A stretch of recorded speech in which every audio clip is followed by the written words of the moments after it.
Құрметті әріптестер, құрметті педагогикалық қауым, мен бүгін ақтөбелік өзім замандасым Гүлнар Мамытова туралы айтқым келеді.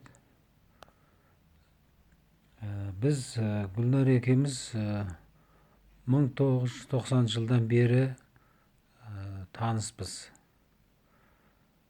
Бұл сол кезде біздің Қазақстан өзінің тәуелсіздігінің алатын алғашқы жылдарында Алматыда осы жалпы мектептегі сол кездегі тілмен айтқанда пионер вожатыйлар, тәрбиешілер осы тәуелсіз Қазақстанның алғашқы егемендік алатын жылдарында өте үлкен мәселелерге, үлкен проблемаларға кезікті. Сонда Гүлнар осы Ақтөбеден мектептегі пионер вожатый кезінде өзінің жұмысын бастаған мен жақсы білем. Енді содан бері талай уақыт өткен екен. Құрметті Гүлнар, еңбегіңіз жемісті болсын.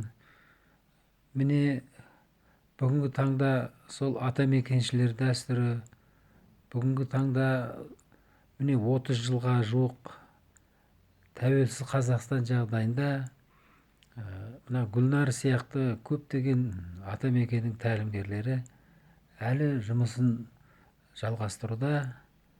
Сондықтан менің сенім мол, айналайын Гүлнар, өзіңнің ісіңді білесің, өзің тәжірибең мол. Бүгінгі мектеп, әсіресе бүгінгі ұрпақ тәрбиесі шын айтқанда кешегіден де қиын.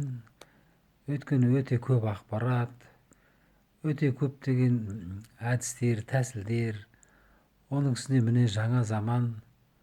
Сондықтан осы мына бастап отырған мына үлкен іс-шараң шын мәнісінде біздің ұлттық шарамыз болсын. Өз әріптестеріңе, сондай-ақ осы Ақтөбе өңірі, жалпы Қазақстан өңіріндегі барлық атамекеншілер, барлық ұстаздар өзіңмен бірге ісің алға бассын, биіктен көріне бер деп айтқым келеді. Іс-шараларыңыз құтты болсын, істеріміз алға баса берсін.